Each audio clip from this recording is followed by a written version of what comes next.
final 20%, are from all over the country and all over the world. And then 1% from a prince in Zimbabwe. Is that what it's from? That's awesome. Rich uncle, probably. Yeah. Could be. We got a credit card run from the core of the earth. I'm not sure how that happened.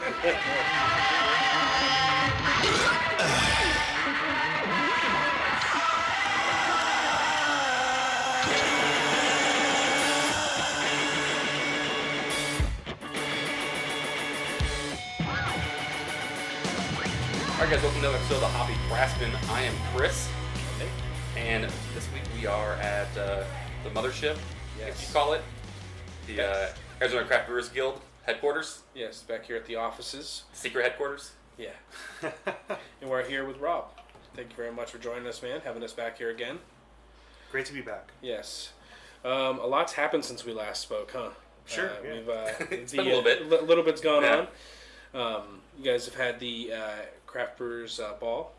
Right. And soon coming up here we have Strong Beer Fest. That's right. Yeah. How did that go? The Arizona Brewers Ball. Brewers Ball, thank you. How did that go? It went well. We moved the location. We tried a downtown warehouse. We had a prohibition theme. We had a murder mystery. We had a different band playing some period music. Again, I want to thank my breweries for going along with the theme and really, doing it, dressing to the nines, being in the theme. I think that's when I tell other brewers in other states that we did it, they were like, really, no one showed up in short pants and t-shirts. I'm like, no, we got great commitment. That's awesome. So last time, that's what you're saying is that people they actually take it to heart and they actually go kind of all to the nines, which is awesome to hear. Was there people there that you were like, they got it, like they were like the... Oh yeah, every year that somebody steps it up, and fortunately for guys, it's pretty easy. I mean, right. Suit and tie goes a long way. Maybe a hat, maybe some suspenders. You can go traditional golf attire with the baggy pants and the hat and the suspenders.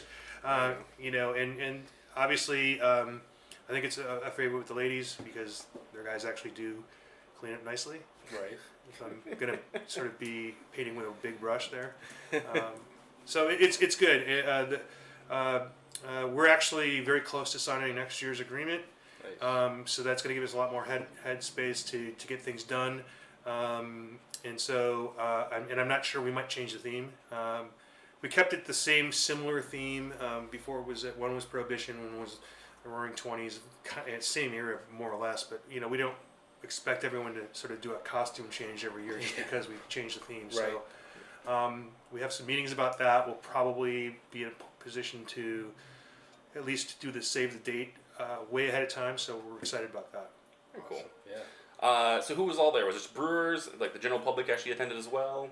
It was a big dinner as well, right? Sure. It's several food stations with a ridiculous amount of Arizona beer. It's mostly industry, simply because we wanted to create another avenue for the people who support us to have a different way to look at us. Sort of like every other large industry, they have their event where they put on airs and they get to know each other on a different level. I think most people have exposure to us in craft beer bars, the breweries, or a festival. We're trying to make associations and relationships with policymakers and other industry players that want to spend time and money with us, and it's just not likely they're going to walk across a grassy field to do it. So and have that sort of deeper relationship. So that's where it starts. We offer it to the public because I think it gives them a different level of exposure as well. Okay. People talk to people that they normally wouldn't talk to or get a chance to talk to at the brewery maybe, or kind of do a little bit what we do, right? You can't see behind the scenes or get ask questions you normally get to ask them, like the beer that you love. So it's awesome. And then the food was actually a chef in charge of all of them. We managed the menu this year with a caterer. We're just trying to feel out what works best. I'm not sure what direction we're going to go.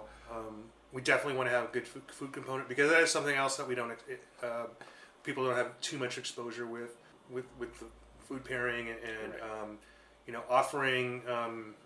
It's funny. A lot of people some people are just into craft beer and they talk about having high end products and so on and so forth. And I don't know that they do that on the food side. And there are people who do it on the food side and don't do it on the beer side. And there are people who do it in both, but they don't necessarily blend those two ideas together seamlessly. The cool thing about food pairing, by the way, is there's not really an expert. I mean, you can say Garrett Oliver. I mean, Right. but how many times are we going to get to interact with Garrett Oliver? Yeah, not very often. They're just not. And so any one of us could be that expert. It's just really understanding flavors and communicating. Learning flavors. People say I don't have the palate for this. My palate's not refined, and it's kind of bullshit. We all have more or less the same hardware. There are a few people who don't, for medical reasons or whatever, but we all can taste.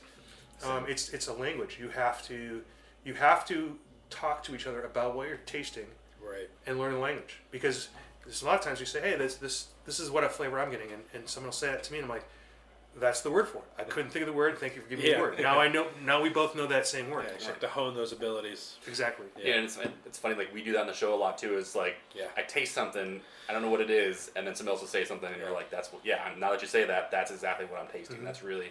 So it's cool to see that people do that with food as well. It's a learning experience for sure. One of these times, fingers crossed, we'll actually go to a beer dinner that Wilderness puts on or Hilo Basin does, and get to go to one of those and do a 5-course, 7-course meal type thing. Yeah, I'm glad you mentioned that. We really haven't leveraged our brewery expertise on that. We're going to do a better job of that because there are people nailing it like Helio. Yeah, oh yeah. And so we're going to do a better job with that. Get them involved early. Very cool. Awesome. Now we are drinking something. Chris, what do you? No, me and you split a beer. We're doing the Sky Island IPA from Thunder Canyon in old. Proudly brewed in Tucson. Yeah, so what's that in the back there? Always. I just bought that Monday. Brought it up. So. Thank you, because that's good. I like that. I'm not sure. It's got to be available somewhere in Phoenix. I just haven't seen it. I think I've seen it in a couple places before. I think in like Liquor Express, and I think Arcadia Premium has some as well. I was in there last time. So. And you are drinking, Rob? I am drinking the Huss Copper State IPA. It just so happened to be in a broken 6-pack, and I guess I'm a little bit weird about that. I'm just, cut that 6-pack down to size. Yeah, right? Very Absolutely. Nice. Awesome. Well, thank you very much for sharing. Yeah. So the main thing kind of on the table is the Strong Beer Fest coming up. Yeah. Right? That's going to be the big guy. Yep. That Exciting. I think everybody looks forward to, at least I do, every year. For people that don't know what it is, that listen to this podcast, may listen to another state or living under a rock the last couple of years, what is Strong Beer Fest and what's kind of the... And before you take that, I mean, I think Strong Beer Fest is becoming known, regionally in the United States. I think it's actually becoming a well-known festival. At least it seems like, from the outside looking in. Sure. Yeah, actually about 60% of our customers, based on the credit cards, so it's not totally true, Right. are Metro Phoenix, another 20% are the rest of the state, and then the final 20% are from all over the country and all over the world. And then 1% from a prince in Zimbabwe. Is that what it's from? That's awesome. Rich uncle, probably. Yeah. Could be. I got a credit card run from the core of the earth. I'm not sure how that happened. So to answer your question, it is the largest singularly focused craft beer event, one-day event, probably in the whole West Coast. Yeah. In terms of size and scope. So everyone's like, what about Oregon Brewers Festival? Multi-day. Right. What about Santan's Barbecue Fest? Great festival, huge crowd, but it's a barbecue festival and it has a beer component. Right. I think in terms of the scope of the Arizona breweries covered, it will be the most. The festival that will have the most Arizona breweries. It will be the festival that has all of the regional players. They supported us when we had a handful of breweries, and it got us to a size 10 years ago where we could actually have a festival that made sense. So we tip our hats to them, and a lot of them work in the industry, and I want them to work for our breweries, so I want them to be happy and have a good relationship with them. Anyway, so there will be 130 breweries. We've had more in the past. I think we're trying to scale it down to something where it's reasonable for everyone. So 130 breweries, most of them bring about 5 handles. Yeah. So do the math on that. It is on. I used to say it's on 7 football fields. This year it's on 9 acres. We've expanded the footprint. Wow. I like a festival that seems busy, but it's not too crowded. There will be lines in some areas. There will not. It'll be less so in other areas. Yeah, it's life. And so you got to make your choices on what's important to you. Yep. It's in Steel Unesco Park, February 10th. It's the first Saturday of Beer Week. We are sold out of the general VIPs. We have some super VIPs. I can explain that in a little bit, but and we have general admission. So the super VIP this year is going to have a component on Friday night. We limited the number of tickets for that to just a few hundred. It will be at the Valley Bar. There will be some food. There'll be some bands. There will be. We've selected the breweries who have told us they will be there. They will be at the VIP area. So we've sort of everyone you see at the super VIP will be at the VIP. So you have an opportunity to make some connections with some of those breweries. All the VIP breweries right now are Arizona breweries.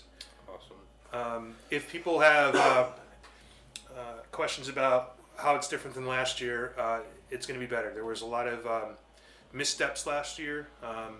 Overall, I think we did serve some people some beer. They did get to be in the park at night, which generally you can't be. We just were trying to look for a different experience. Yeah. We were trying to bring back the old days when we set up, we would actually have a few beers in the park, probably not under a license or anything. We fixed all that. We made it a licensed thing. There was too many moving parts. Yeah. So the intent was there. We didn't execute. We have solved that by going to professionals and being indoors and not having to worry about the infrastructure. So as always, anyone can disagree. Right. And if they want to be really effective at disagreeing, they can get a hold of me directly. Yeah.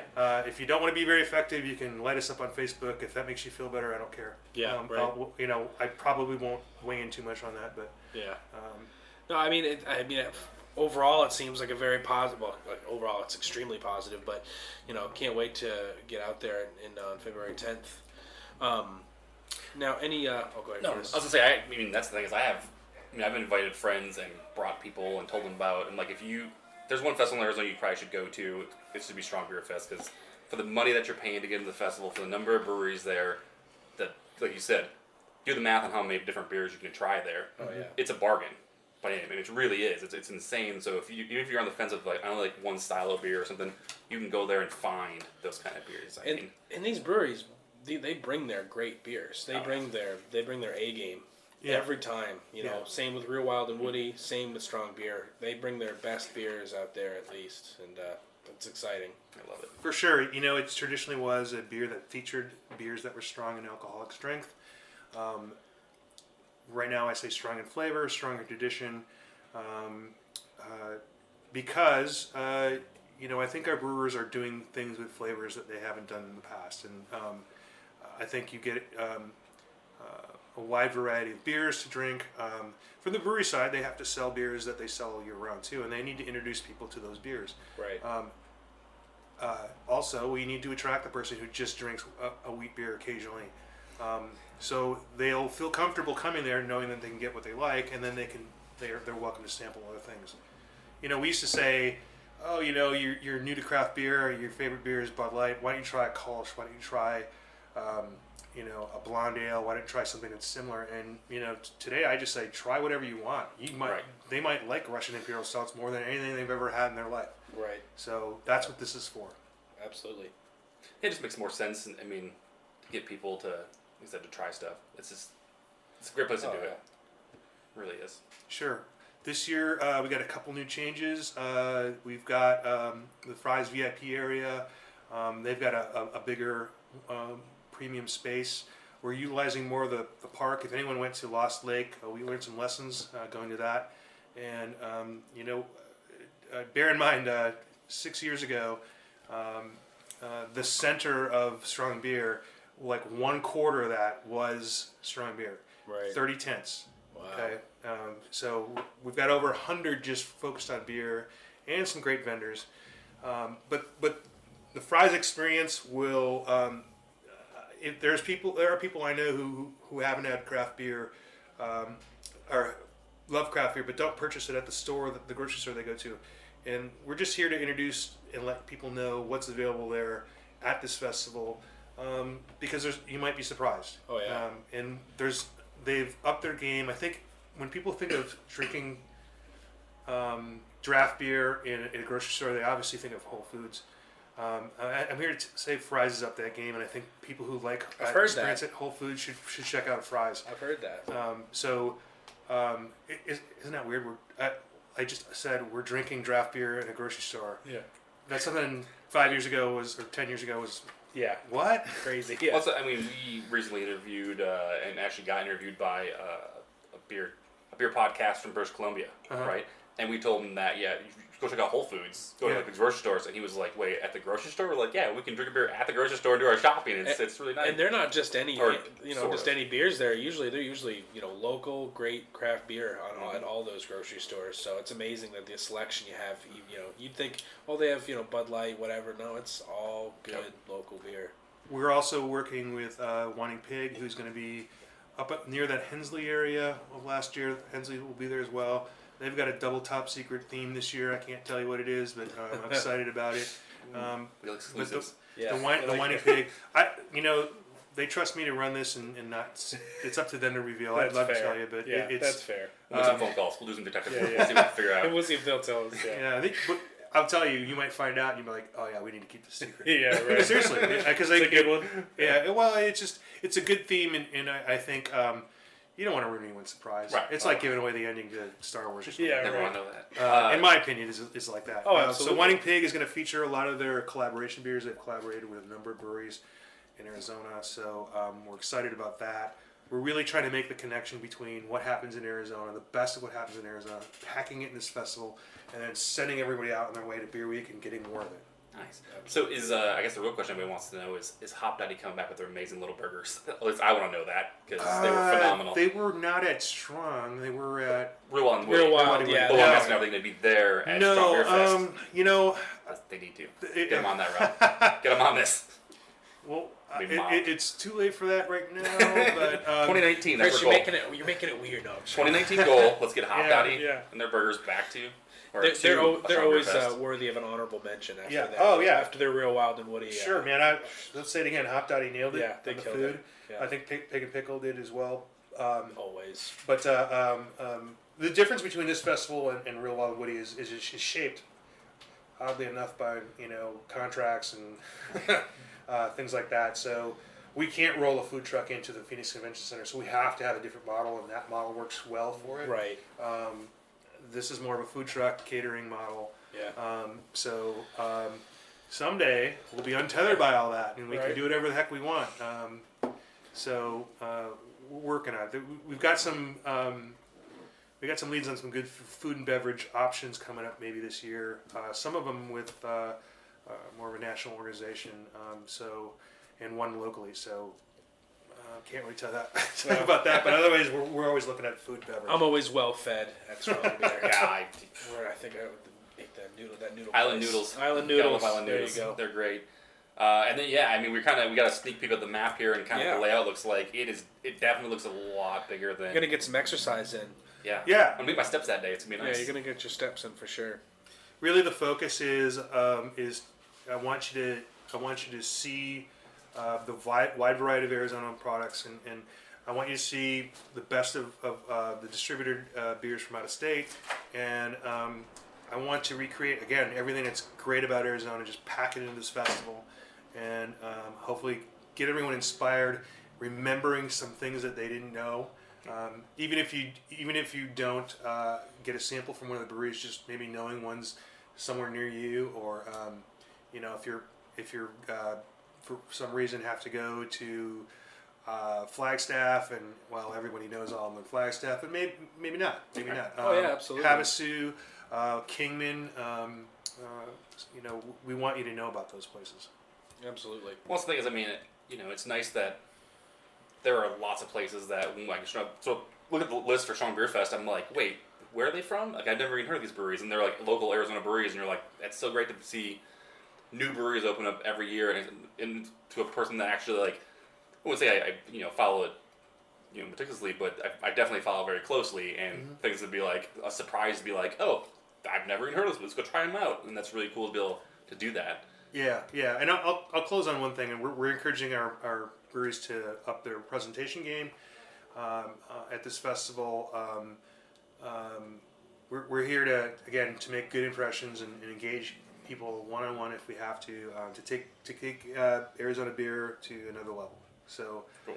the only other thing I'll mention is this has got to be such a scope and size, and I want you to just take in at some point just kind of pause and look around and know that we literally have this, about 10,000 people the size of Sedona coming down to Central Phoenix Park and having a few drinks and getting to know each other. I just want to take in the spectacle of it, and also know that there's at least a half a dozen festival organizers from around the state. Last year I brought in some folks from Colorado. It is like a trade show of festivals. They like to pick up ideas. They like to see what we're doing right. When I run into them, I trade notes with them on how we can make it better. I'm excited about it. I think it's a festival that people get excited about. It is so large, and there is so much to see and so much beer to drink. So I'm excited about it. It's gonna be fun. We have friends that go that I see them on Instagram Oh, yeah. or online, and they're like here, and I'm like, I was there all day. I never saw you the whole time because there's there's so much going on and so much to see. And I got buddies I see once a year at that festival. And that too, I see the same thing all the time. So it's exciting. So people, you said there's still tickets for Super VIP and General Admission. As we speak now, yeah. All right, as we speak now. At this moment, when it gets released, we'll see. We might add a little note in for that. But yeah. Where do they go to buy tickets? StrongBeerFest.com. Excellent. Okay. So Strong Beer Fest is on February 10th, and that kicks off Arizona Craft Beer Week. Yeah, it's a couple days in. Yeah. We start on Thursday and it's on Saturday, so it's the first Saturday. Yeah. Make that as long as possible. Really make that make that celebration as long as possible. Yeah. There's we want Thursday and Friday and Saturday are craft beer days. Yeah. We wanted two of them. Right. So absolutely. So events across the state. Yeah, I was gonna say some exciting things coming up. Yeah. So we've sort of sketched out where we might be, but we haven't figured out, Paul and I, how we're gonna divide that up. And I haven't. It changes every day, and it'll get locked in pretty soon. But there's some great events. What I can tell you is there's some old favorites coming back. Things like getting up at 8 in the morning and having donuts at Hungry Monk to have Hop Slam, because why not? Yeah. Heck yeah. Not somebody that is an Arizona brewery, but I just love that tradition, and Hungry Monk is good partners with us. There are of course going to be some beer dinners. I'm excited about one that kicks it off. It's called Cloth and Flame. They do a series of dinners, and this one's going to be craft beer focused. They haven't even told us where it's going to be. We show up somewhere, and they drive us out to the desert. No. And it's going to be, yeah. Your last beer and your last dinner, and then that's it. Yeah. That's how I make my exit from. Way to go. I went to Craft Beer Week Valhalla. It's a Huss Brewing Company event. We've got some industry events that make my day. There's Sierra Nevada has a golf or a disc tournament. Santan hosts an amazing breakfast after Strong Beer.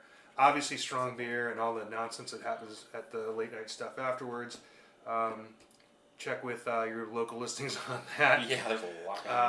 Everybody's updating their list every day. Angel's Trumpet has their Firkin. I think the last couple of years they've done that too, which Yeah. I'm always a big fan of that, so that's great. Wandering Tortoise has a list of things going on all week. So we also, up in Flagstaff, they have the ABV dinner, which supports the veterans up there. They're hoping that gets enough gas that they'll do it at several locations next year. But it is great to now I have to say it's the Flagstaff 8 breweries that are, it used to be Flag 7. They did a collaboration beer. They've had a number of beers. It makes you feel all warm inside when you're in that environment for a good cause, and I just can't say enough about that. But I'm excited also for two things. One, again, there's a traveling fest in Tucson where they go from bar to bar. You buy one ticket. Yeah. They have an area in each of those in Tucson. That's the last Saturday, and finally on the last Saturday, the West Side. Breweries on the West Side, specifically State 48, are doing something up in the stadium up there. They have 30-0 playing. They're going to have about 20 Arizona breweries. The two things we're gonna nail this year with the guild is we're gonna say that West Side's a thing and support it with that festival. We have a festival that we're sort of getting involved with. It's called Bites and Brews, and in the past it was a craft beer festival, but it's going to have an Arizona focus, and the guild is going to get behind that one. That's going to be March 10th, and then we're bringing Baja Beer Fest in Tucson to downtown to Armory Park. Nice. So it's not going to be on the west side anymore. It's going to be it's going to take advantage of everything that's cool downtown Tucson. Those two things that's April 7th. Those are out of the thing, but I just when I talked about West Side, one leads to the other. Mention that. The rest of the week, between the Saturday and the Saturday, I'm still figuring out what I'm going to do, but I will tell you, there's no reason not to believe the place to be is going to be Tucson again. They had the most unique beer week last year, and if I had my druthers and I could stay in one spot, that might be what it was. Yeah. What I do. So shout out to those guys. They're making amazing beer, so I'm not surprised it's going to be a great week for them as well. The key to these events are these breweries celebrating what they like. It's not just beer. It's to have some fun. It's to reveal some aspect.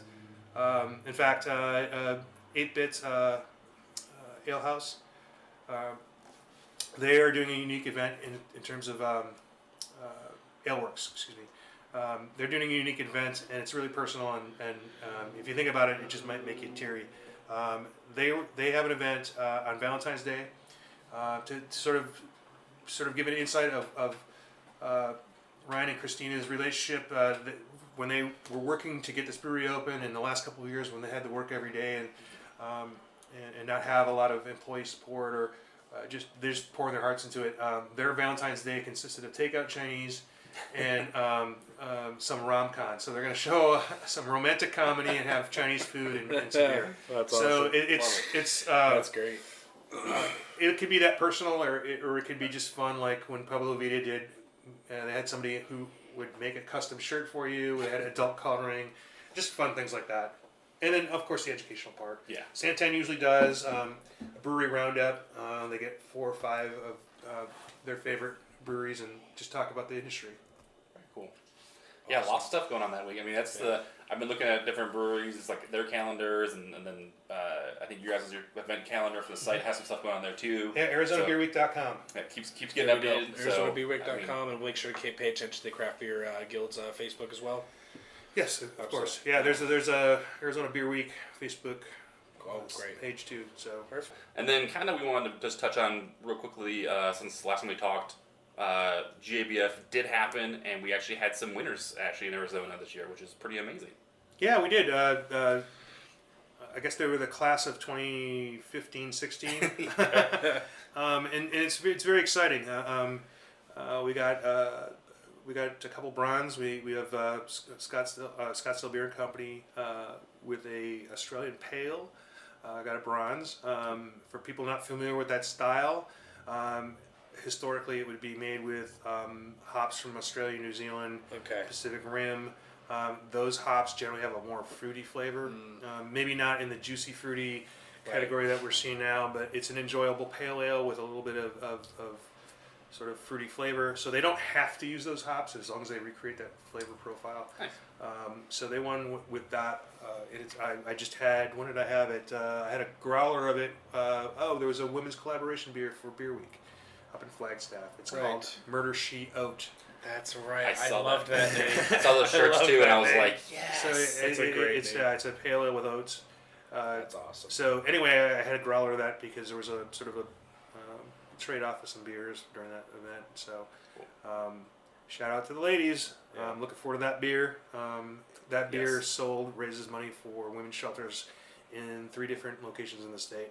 So and they're releasing that for Beer Week? They are, yes. Right. Yes. Excellent. Perfect. Anyway, so Scottsdale Beer Company with that win. Another Scottsdale brewery, Goldwater, won with an American Brown Machine Gun Teddy. Right. Right now, if you go to Scottsdale Beer Company's, Goldwater's website, they're featuring a video put up by Travel Channel UK. Yes, the Booze Traveler. No, No, it's that's different. That's Ollie's something. Ale Trail. Ollie's Ale Trail. That's right. I think it's really well done. Unfortunately, some things hit the cutting room floor. I think there was a couple more breweries that were supposed to be involved. Really?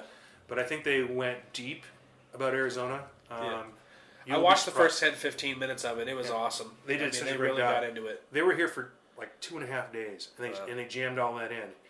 And like I know they did a Salt River tour. Yeah, he was floating down the Salt River in one Right. part of it. They met Jonathan So it looks like he was there all day, but he was probably there for 10-15 minutes. Yeah. Just do all that shots. Yeah. Got out of there. Anyway, Goldwater is featured in that.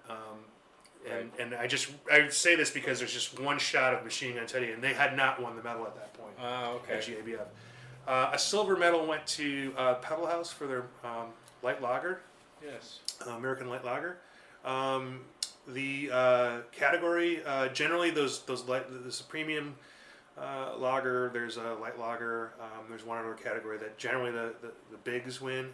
There's nine medals available. They generally used to sweep it all. This is the first year I think we small independent craft breweries won 7 out of 9 or 8 out of 9, something like that. It was incredible. But That's awesome. just a crisp light lager with just enough malt character that says, hey, this is small batch. This is made with love and passion. Doc Osborne, Derek Osborne, definitely the mastermind behind that, making great beers in Tempe. Try it out. It might change your thought on lagers and what can be done. And bear in mind it's a lot of work to recreate that style at that size and that level, so that beer, that medal winning beer, if people don't buy it, and they are, but if they don't buy it, it goes away, and we should not lose that beer. I think that beer should be part of Arizona moving forward. Finally, if there's not even a more incredible story than beating a major brewery at their own game, I think the best story right now is the fact that Saddle Mountain won a gold medal for their Scottish style Scottish style ale. That was the goal I couldn't think Yeah, of. yeah, That was the goal I couldn't think of. That's awesome. So That's to so set this up, when in talking with Doc, who's won gold medals, and he's the one that won the silver for Pebble House, he reminds everybody that when you win a gold medal, it is without flaw. There are no flaws, and it is everyone that wins that medal is an example of the style. It is literally the style come to life. That's what a gold medal means, and sometimes they don't award it. So it's a world-class beer, and if you hadn't heard, they had brewed that beer as part of the water challenge we did. No So way. that They did batch, that as the pure water. that was the pure water challenge, and so it was brewed with No kidding. reclaimed wastewater, polished reclaimed wastewater. Yeah. So that was a great program in itself. For that competition, I'm not sure where they placed in that, but Dragoon had a Pilsner, Wilderness had, I don't recall what beer they had, but there were a lot of good beers out of that. Yeah. A lot of good beers, and so it was great to communicate how important water is to us. It was interesting to have to dispel myths that no, breweries aren't going to, as a rule, do this. Right. People made the leap, like, oh, does this mean this is going to happen? Like, we would have to tear up every street directly from wastewater treatment plants to a brewery. Right. Yeah. But it was a fun challenge. Oh yeah, yeah, That's awesome. yeah. So those are the 4 medal winners. Yeah. And that's exciting. I mean, that has to give you a great feeling about where craft beer is at in Arizona. I mean, just to see that, I'm sure you already felt, positive about it, but that's great to see. It's getting harder and harder to win a medal because of the number of entries, and so we were used to getting 1 or 2, or we hadn't had 4 in a while.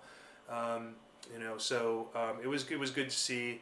It tells me, those people again, we're a couple years old now, and so it's kind of like welcome to the class of everybody else who's been doing this for a while. I think it really it sets a bar for everyone who's smaller and younger than them, and it makes, I think, some of our larger breweries feel good that the legacy is going to be passed down.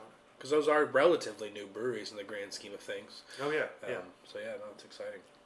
And most of our breweries now are just a few years old. Yeah. So they're gonna take this and move it forward with all this. New breweries in 2018.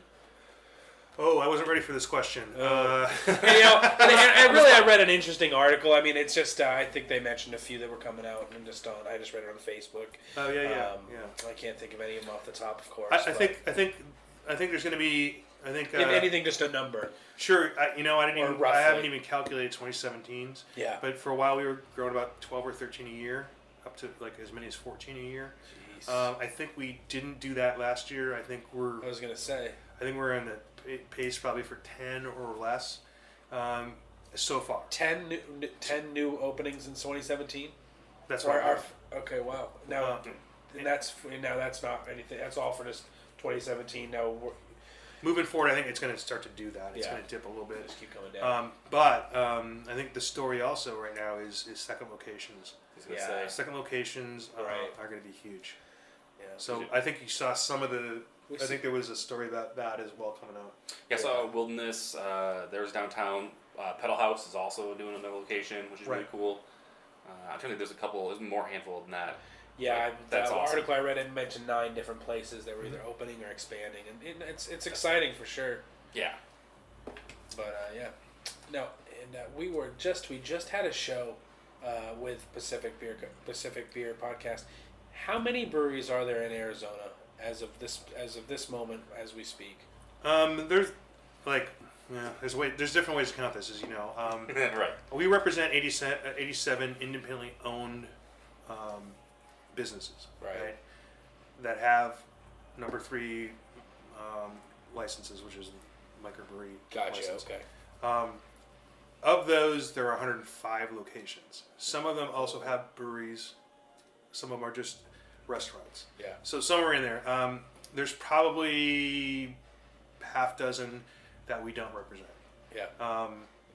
There are probably 120 licenses if you look on the state site, but a lot of those places aren't open, and they can be active and then they can be inactive. There are people who've had their license for 3 or 4 years, and they just kind of flip it on and flip it off because they're still in process. So they're just either waiting for their federal permit, or I think a lot of them secure it. I know at least one brewery secured it because they wanted to make sure that they weren't going to get shut out if a church or something like that moved nearby, or if they get the state license, they don't have to go through neighborhood approval anymore. So there is that. Gotcha. Okay, so a little over 100 then, roughly. Yeah, around 100. Yeah. All right. Okay. Well, that was just more information for me because, like I said, we sat there and debated that a little bit on one show. So interesting to know. Yeah, it's at some point, if they're on our site as a brewery, that means they're serving beer. Right. At Choose AZ Brews, if they're on our website as a brewery, then they are serving beer. Awesome. Good stuff. I mean, this was just a quick get together, and we really appreciate you having us, Rob. Yeah. As usual. Well, you want to say so? Choose AZ Brews. As I say, where we can find everybody. Yeah, where can we find you? Right. So Choose AZ Brews is probably the best place to go give information. For sure. Yep. Facebook, Instagram. Yeah. Arizona more Craft Brewers so Guild. Facebook. Instagram is Still a little. You can look at pictures on Instagram. I don't know how you guys use it. I mean, maybe you guys get great success with it. Well, that's awesome. Well, thank you very much for having us. Yeah, thanks. And so, greatest people in the world, Nate? Ooh. I know, this is a tough one. So, these are our patron supporters. And We're just going to cut this in anyway. If you want to be a patron supporter, go to patreon.com/Hoppy Craftsmen. Our first patron supporter is Sina Gomez. So, thanks, Sina. Second is going to be San Diego Craft Beer Talk Radio. San Diego Podcast actually supports us, which is really cool. That's nice. They're nice guys. We met them last time we were in San Diego, had a good time. Very cool dudes. Hooked up with them. Next is Mark Ballesteros, and then Javier Gonzalez, and then our newest patron, we actually got a brand new one, is Phil Wall, who lives up in Nowhere's, Montana. I've known him for a long time, so Thank you, Phil, for donating and helping keep the show going. Hey, I just want to point out that he did this from memory. He's not reading off his sheet, so this He must did be good. very important. He did good. It is important to me. These guys are great. We've flubbed a couple names in the past, and you know what? These people support the show, and we didn't want to ever do that again. So that's Chris made sure to sit down one night and really make sure he knew every name. I was in my sleep counting. My wife was like waking me up, like, "What are you talking?" And I was like, "Don't worry about it. Go sleep." Why do you keep mentioning a Javier in your sleep? Yeah. So all you folks who's already forgotten their names, he has not forgotten your name. Yep, and he didn't even have a card. So. All right, well, thank you, Chris. Thanks, Nate. Yeah. Oh, and thanks, Rob. Yeah, thank you. You're welcome. All right, take care, guys.